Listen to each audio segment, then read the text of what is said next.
Oi, o audiobook vai começar. Se você quiser nos ajudar neste projeto, por favor, entre em apoia.se/Carlos Eduardo Valente. A partir de R$5 você pode nos ajudar a trazer um conteúdo de mais qualidade para você. Você também pode se inscrever em nosso canal do YouTube e tornar-se membro para ter conteúdos inéditos antes de qualquer outra pessoa. Espero que gostem do que vão ouvir. Um grande abraço a todos. Use seu fone de ouvido para uma maior imersão. Do narrador Carlos Eduardo Valente. Contato carlão50@gmail.com. O passageiro habitual, de Philip K. Dick. O pequeno sujeito estava cansado. Ele foi abrindo caminho lentamente em meio à multidão, atravessando o saguão da estação até a bilheteria. Esperou por sua vez com impaciência, a fadiga evidente nos ombros caídos e no casaco marrom frouxo. "Próximo!" disse Ed Jacobson, o bilheteiro com certa aspereza.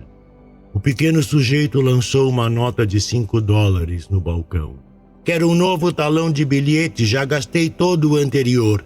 Ele espiou o relógio de parede atrás de Jacobson. "Meu Deus, já é tarde assim?" Jacobson aceitou os $5. "Ok, senhor. Um talão de bilhetes. Para onde?" "Macon Heights", afirmou o sujeito pequeno. "Macon Heights." Jacobson consultou seu quadro. "Macon Heights, Macon Heights. Não tem nenhum lugar com esse nome. Você tá bancando um engraçadinho?" O rosto do homenzinho se enrijeceu de suspeita. "Senhor, não existe nenhuma Macon Heights. Não posso vender um bilhete para um lugar que não existe. O que você está querendo dizer? Eu moro lá. Não importa. Faz 6 anos que vendo bilhetes e esse lugar não existe." Os olhos do homenzinho saltaram de perplexidade. "Mas eu tenho casa lá, vou para lá todas as noites, Olha aqui." Jacobson lhe entregou o quadro de destinos. "Encontre você mesmo." O homenzinho puxou o quadro para si. Avaliou-o freneticamente com o dedo tremendo conforme descia pela lista de cidades. "Encontrou?" perguntou Jacobson, apoiando os braços no balcão. "Não está aí, não é mesmo?" "Eu não entendo", disse o homem balançando a cabeça atordoado. "Isso não faz sentido, alguma coisa deve estar errada, com certeza tem algum..." De repente ele desapareceu, o quadro caiu no chão de cimento. O pequeno sujeito tinha sumido, deixara a existência num piscar de olhos.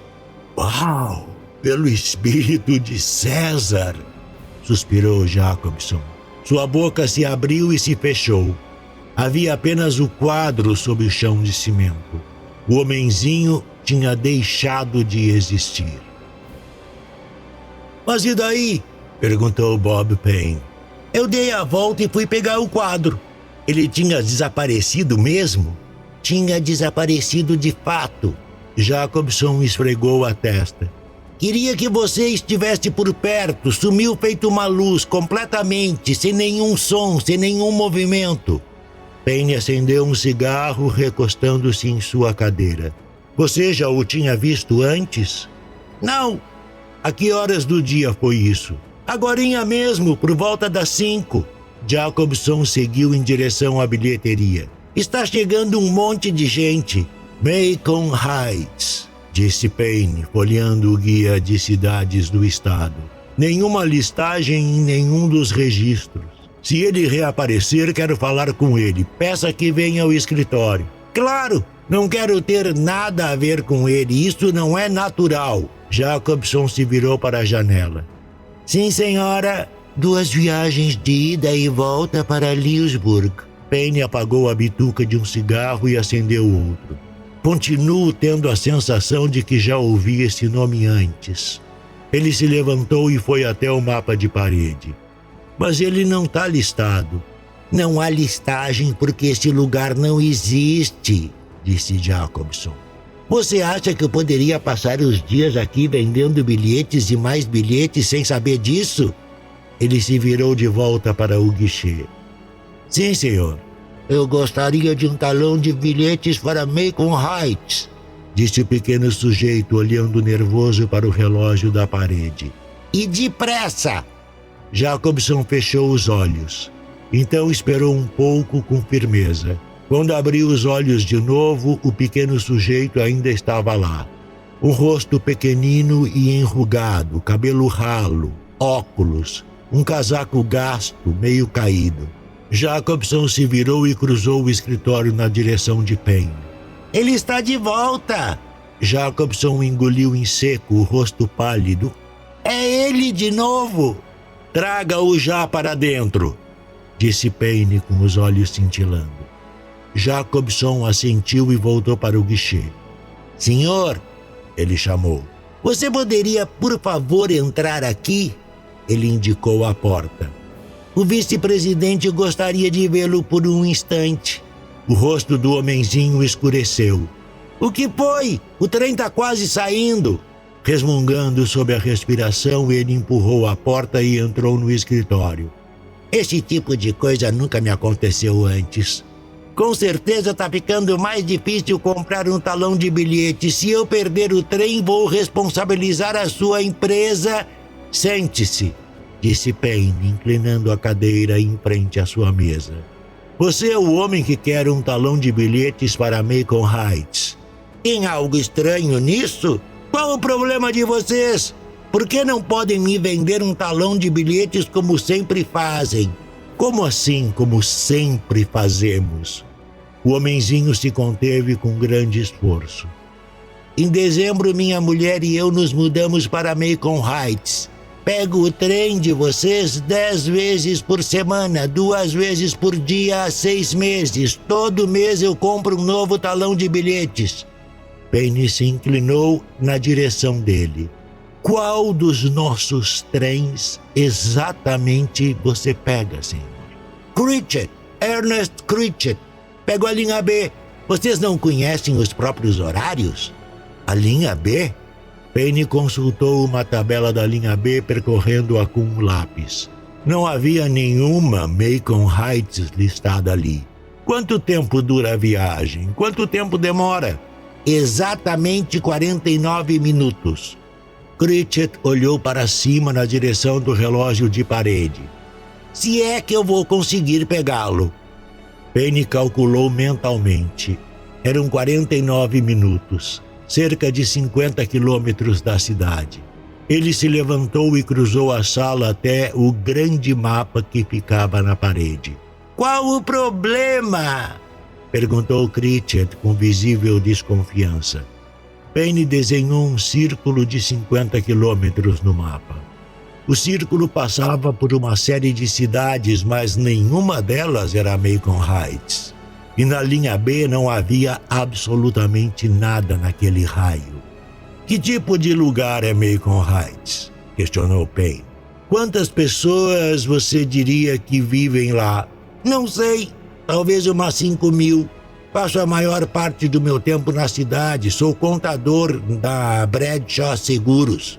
Macon Heights é um lugar relativamente novo? É bastante moderno.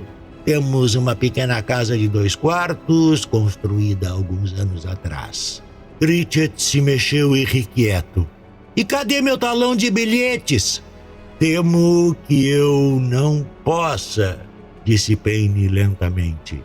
Vender um talão de bilhetes para você. O quê? Por que não? Não temos nenhum serviço até Macon Heights. Critchett se levantou num salto. O que você está querendo dizer? Este lugar não existe. Olhe você mesmo no mapa. Critchett ficou boquiaberto, com o rosto ainda matutando. Então se virou irritado para o mapa na parede, fazendo cara feia para ele atentamente. Esta é uma situação bastante curiosa, murmurou Payne. Ela não está no mapa nem é listada no Diretório de Cidades do Estado. Não temos nenhum itinerário que a inclua. Não existe talões de bilhetes feitos para lá. Nós não... Ele parou de falar. Critchet tinha desaparecido. No momento estava ali, estudando o mapa na parede. No instante seguinte tinha desaparecido, sumido, evaporado. Jacobson! Ladrou Payne. Ele sumiu! Os olhos de Jacobson se arregalaram. O suor começou a brotar em sua testa. Então foi mesmo, murmurou ele. Payne estava absorto em seus pensamentos, encarando o espaço vazio que pouco antes fora ocupada por Ernest Critchet. Tem alguma coisa acontecendo, resmungou ele. Algo estranho para burro. Abruptamente ele pegou o sobretudo e tomou a direção da porta. Não me deixe sozinho, implorou Jacobson. Se precisar de mim, estarei no apartamento da Laura. O telefone de lá está em algum lugar da minha mesa. Não há tempo para ficar nesses joguinhos com garotas. Payne empurrou a porta que dava para o saguão. Duvido muito, disse ele soturno, que isso seja um jogo. Payne foi subindo as escadas até o apartamento de Laura Nichols, avançando 2 degraus de cada vez. Apertou repetidamente a campainha até que a porta se abriu. Bob, disse Laura piscando toda surpresa. A que devo esta... Payne passou por ela entrando no apartamento. Espero que eu não esteja interrompendo nada. Não, mas... Afazeres importantes, vou precisar de uma ajudinha. Posso contar com você? Comigo? Laura fechou a porta atrás dele. Seu apartamento bem decorado estava à meia luz. Na ponta do sofá verde escuro havia uma única luminária acesa. As cortinas pesadas estavam fechadas. O fonógrafo estava ligado com um volume bem baixinho no canto. Talvez eu esteja enlouquecendo. Payne se jogou no exuberante sofá verde. É isso que quero descobrir. Como posso ajudar? Laura se aproximava, lânguida, de braços cruzados, trazendo um cigarro nos lábios. Então jogou seus longos cabelos para trás, tirando-os da frente dos olhos. O que exatamente você tinha em mente? Payne sorriu com ternura para a garota. Você vai ficar surpresa. Quero que vá até o centro amanhã de manhã, bem cedinho, e amanhã de manhã eu tenho um emprego, lembra? E lá no escritório, vamos começar uma nova série de relatórios esta semana. Que se dane! Tire amanhã de folga. Vá até a biblioteca principal no centro. Se não conseguir encontrar as informações lá, vá até o Tribunal do Condado e comece a procurar nos registros de impostos atrasados. Continue procurando até encontrar. Encontrar o quê? Menções a um lugar chamado Macon Heights, disse Payne, acendendo um cigarro pensativo. Sei que já ouvi esse nome antes, anos atrás. Entendeu o contexto? Confira todos os atlas antigos, jornais velhos na sala de leitura, revistas velhas, relatórios, projetos da cidade, propostas feitas à legislatura estatal. Laura sentou-se lentamente no braço do sofá. Você está brincando? Não. Quantos anos atrás? Talvez uns 10 anos, se necessário. Minha nossa, talvez eu tenha que... Fique lá até conseguir encontrar. Payne se levantou bruscamente. Vejo você mais tarde. Você está indo embora. Não vai me levar para jantar? Desculpe. Payne andou em direção à porta. Estarei ocupado. Muito ocupado. Fazendo o quê? Visitando Macon Heights. Do lado de fora do trem, campos intermináveis se espraiavam, interrompidos ocasionalmente pela casa de alguma fazenda. Sombrios postes telefônicos sobressaíam rumo ao céu noturno. Payne olhou para o relógio de pulso. Agora não estava longe. O trem passou por uma cidadezinha. Alguns postos de gasolina, bancas de beira de estrada, uma loja de televisores. Então parou na estação rangendo os freios. Leesburg. Alguns passageiros desceram. Homens de sobretudo com seus jornais da noite. As portas bateram e o trem deu partida novamente. Payne voltou a se acomodar na poltrona, absorvido por seus pensamentos. Pritchett desaparecera enquanto olhava para o mapa na parede. Na primeira vez, ele desaparecera depois de Jacobson lhe mostrar o quadro, que não incluía nenhum lugar chamado Macon Heights. Será que havia alguma pista aí? Toda aquela situação parecia irreal, como se fosse um sonho. Payne olhou para fora. Estava quase lá, se é que tal lugar existia mesmo. Fora do trem, os campos se esticavam sem fim num tom de marrom. Colinas e planícies, postes telefônicos, carros correndo na rodovia estadual, pontos pretos minúsculos que se apressavam no crepúsculo. Mas nenhum sinal de Macon Heights. O trem ia rugindo em seu caminho. Payne consultou o relógio. Tinha-se passado 51 minutos. E ele não vira nada. Nada além de campos. Ele foi andando pelo vagão e se sentou perto do condutor, um senhor já de idade de cabelos brancos. Já ouviu falar de algum lugar chamado Macon Heights? Perguntou Payne. Não, senhor. Payne mostrou sua identificação. Tem certeza de que nunca ouviu falar de um lugar com esse nome? Positivo, Sr. Payne. Há quanto tempo você faz esta rota? 11 anos, Sr. Payne. Payne seguiu até a parada seguinte, em Jacksonville. Desceu e pegou a linha B de volta para a cidade. O sol tinha se posto. O céu estava quase preto. Ele conseguia delinear vagamente o cenário do lado de fora da janela. Ele ficou tenso, segurando a respiração. Faltava 1 minuto. 40 segundos. Será que havia algo ali? Planícies. Postes telefônicos sombrios. Uma paisagem estéril e desolada entre as cidades. Entre. O trem se apressou em direção à escuridão. Payne olhou para fora fixamente. Será que tinha alguma coisa lá fora, algo além daqueles campos? Acima dos campos, uma longa massa de fumaça translúcida se espalhava. Uma massa homogênea, prolongando-se por mais de 1 quilômetro. O que seria aquilo? Fumaça de motor? Mas aquele era um motor a diesel. De um caminhão na estrada? Um incêndio florestal? Nenhum daqueles campos parecia queimado. De repente, o trem começou a reduzir a velocidade.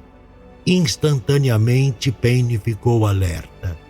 O trem estava chegando a uma parada, fazendo uma pausa. Os freios rangeram, os vagões cambalearam de um lado a outro e então, silêncio. Do outro lado do corredor, um homem alto vestindo um casaco claro se pôs de pé. Colocou seu chapéu e avançou rapidamente em direção à porta. Ele saltou para fora do trem. Payne ficou observando-o, fascinado. O homem se afastou rapidamente do trem, atravessando os campos escuros. Movia-se decidido rumo à massa de névoa acinzentada. O homem se ergueu. Estava andando a 1 palmo acima do chão. Virou à direita. Ergueu-se novamente, agora 3 palmos do chão. Por um momento andou paralelo ao solo, ainda se afastando do trem. Depois desapareceu na massa de névoa. Tinha sumido. Payne se apressou segundo pelo corredor. No entanto, o trem já começava a ganhar velocidade de novo. O chão ia ficando para trás do lado de fora. Payne localizou o condutor encostado na parede do vagão, um jovem de aspecto meio molenga. Escute, chiou Payne. Que parada foi essa? Desculpe, senhor. Aquela parada. Onde diabos a gente estava? Nós sempre paramos ali.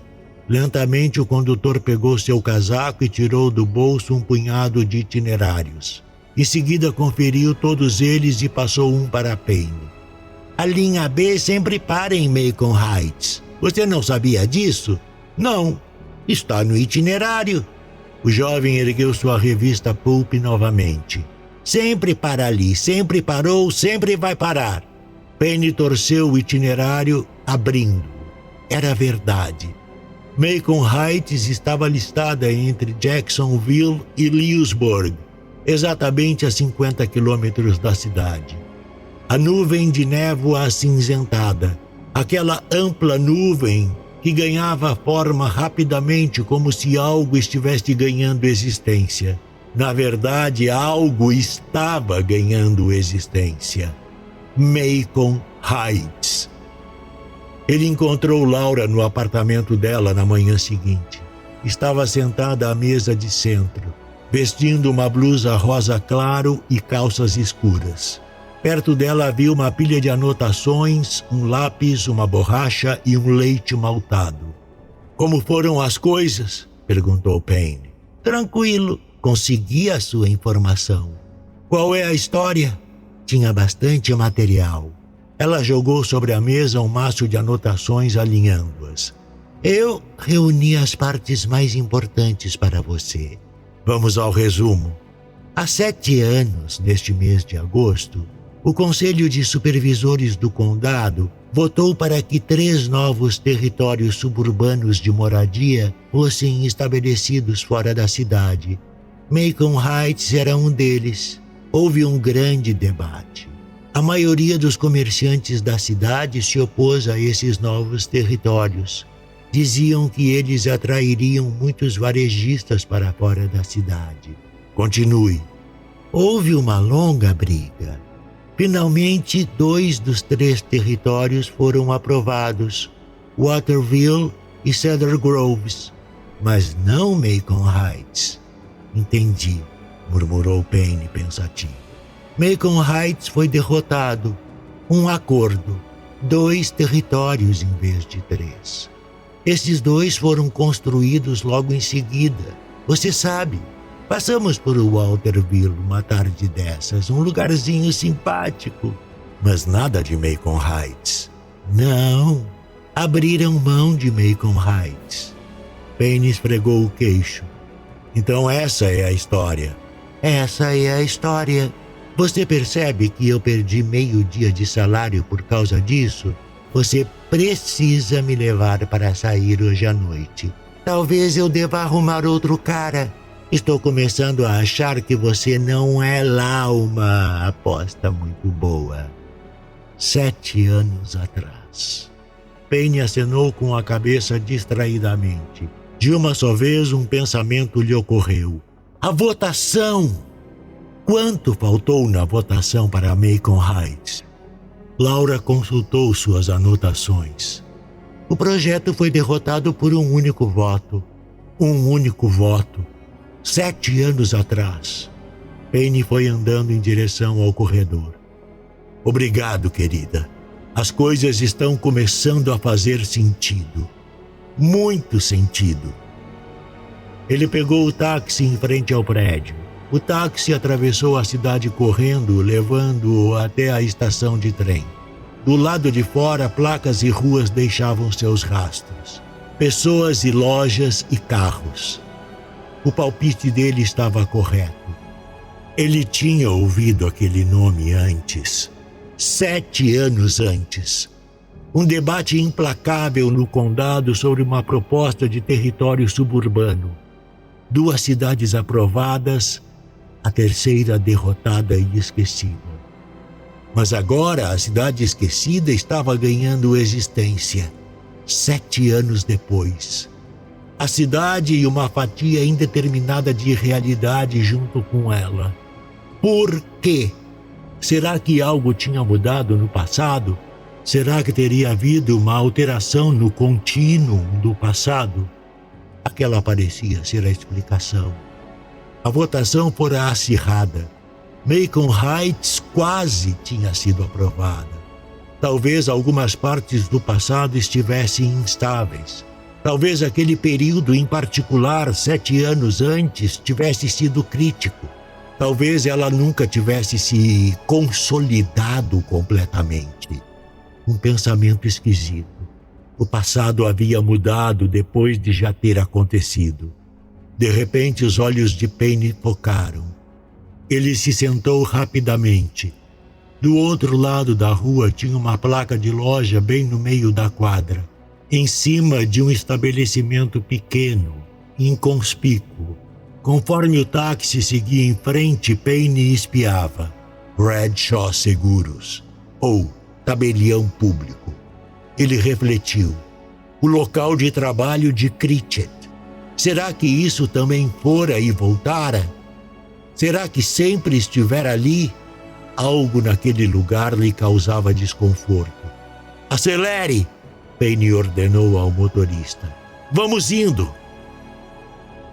Quando o trem reduziu a velocidade em Macon Heights, Penny logo ficou de pé e foi subindo o corredor até chegar à porta.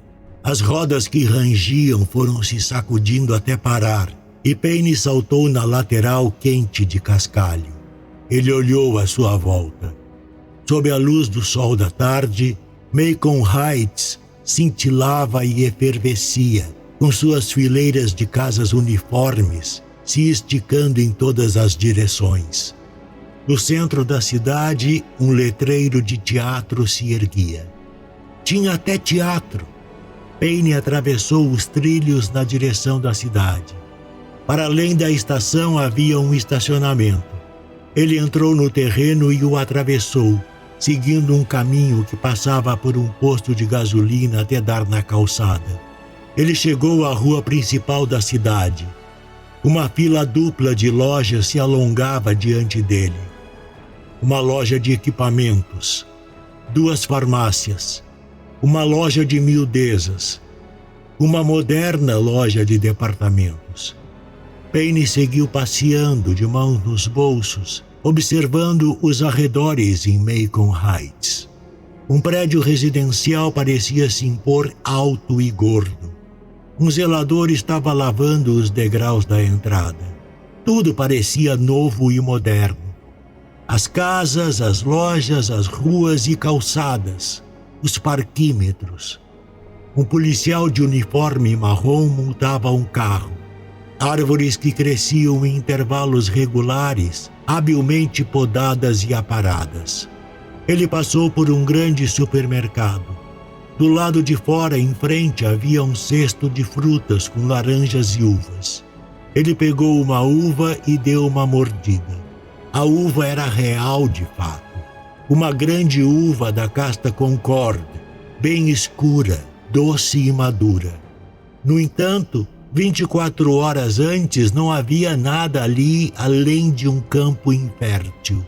Penny entrou em uma das farmácias.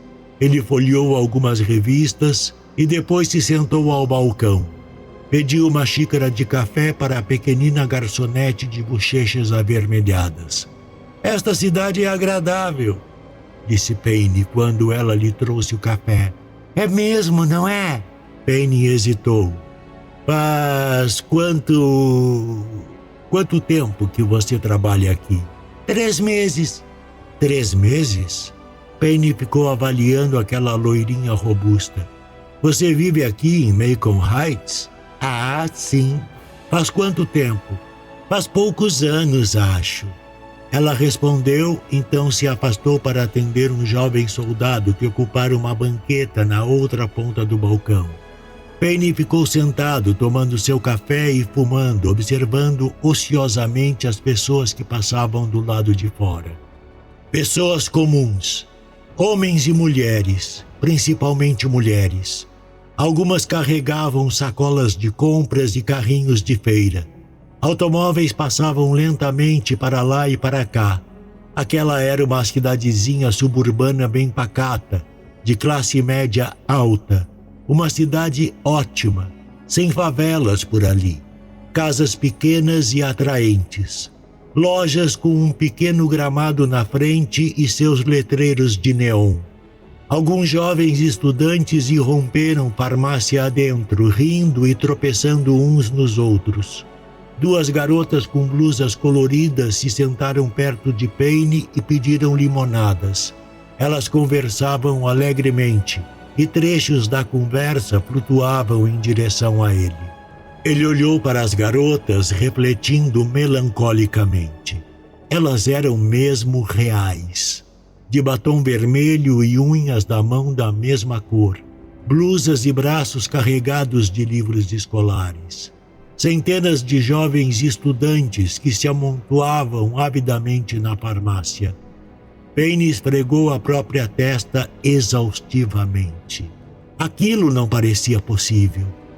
Talvez ele estivesse fora de si. A cidade era real, completamente real. Ela provavelmente sempre existira. Uma cidade inteira não poderia surgir assim, do nada, de uma nuvem de névoa cinzenta, com 5.000 pessoas, casas e ruas e lojas. Lojas. A Bradshaw Seguros. Uma percepção penetrante o esfriou um pouco. De repente ele entendeu. Aquilo estava se espalhando, para além de Macon Heights, chegando até a cidade. A cidade também estava mudando. A Bradshaw Seguros. O local de trabalho de Critchett. Macon Heights não poderia existir sem distorcer a cidade. Elas se entrelaçavam. Aquelas 5.000 pessoas vinham da cidade, seus empregos, suas vidas. A cidade estava envolvida. Mas até que ponto? O quanto a cidade estava mudando?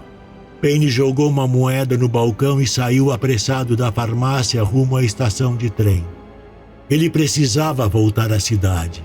Laura, essas mudanças. Será que ela ainda estava lá? Será que a vida dele próprio estava a salvo? O medo tomou conta de Payne. Laura, todos os seus pertences, planos, esperanças e sonhos. De repente, Macon Heights não tinha importância. Seu próprio mundo estava em risco. Apenas uma coisa importava agora.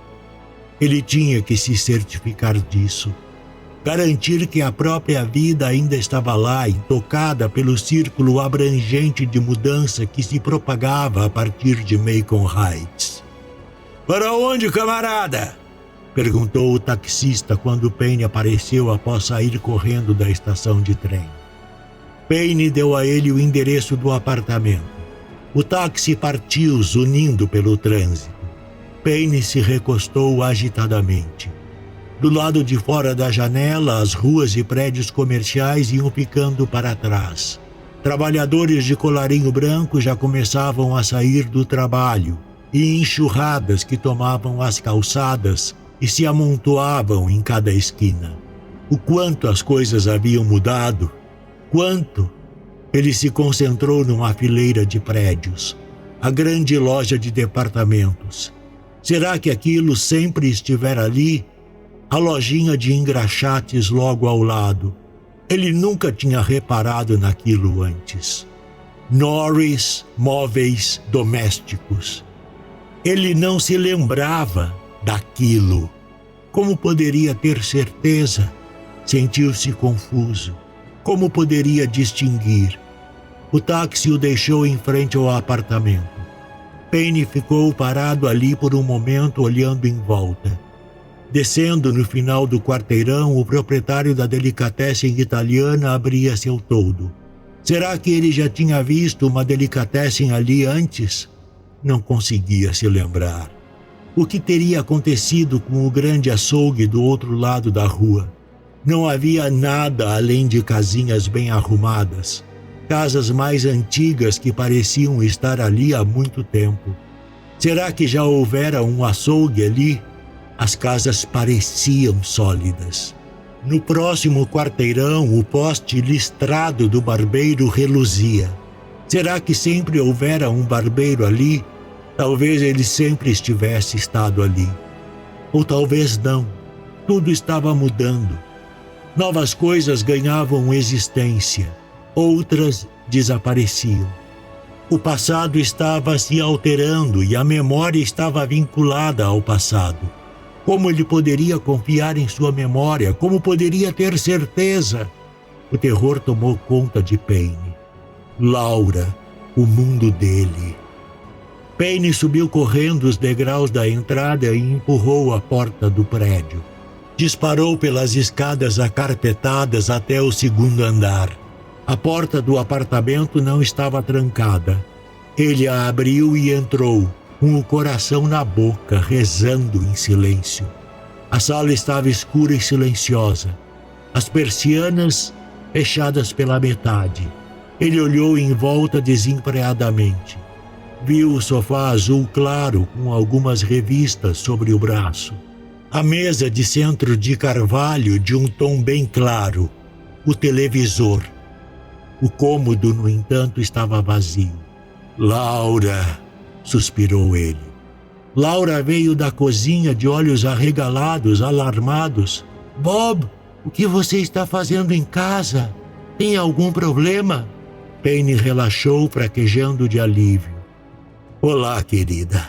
Ele deu um beijo nela, segurando-a firmemente contra si.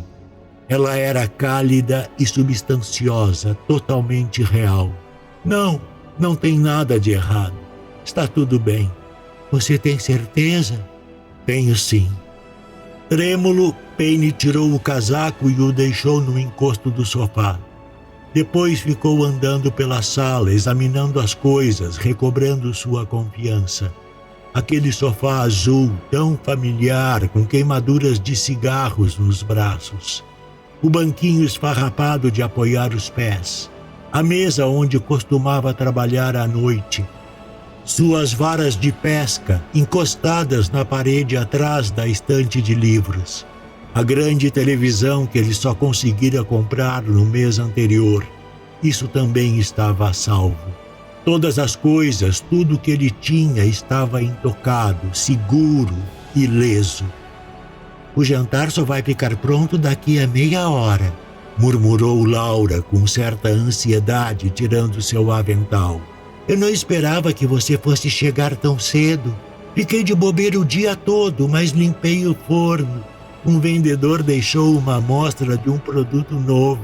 Tudo bem. Ele avaliou uma cópia de seu Renoir favorito na parede. A seu tempo. É bom ver todas essas coisas de novo. Do quarto veio um som de choro. Laura se virou rapidamente. Acho que nós acordamos o Jimmy. Jimmy? Laura riu. Querido, você não se lembra do seu próprio filho? É claro, murmurou Payne, um pouco incomodado. Ele seguiu Laura lentamente até o quarto. Por um minuto tudo pareceu muito estranho. Ele esfregou a testa, franzindo-a. Estranho e desconhecido. Meio fora de foco. Eles ficaram ali perto do berço, observando o bebê logo abaixo. Jimmy lançou um olhar de volta para a mãe e o pai. Deve ter sido o sol, disse Laura. Está um calor terrível lá fora. Deve ser isso. Estou bem agora. Payne se abaixou e deu uma cutucada no bebê.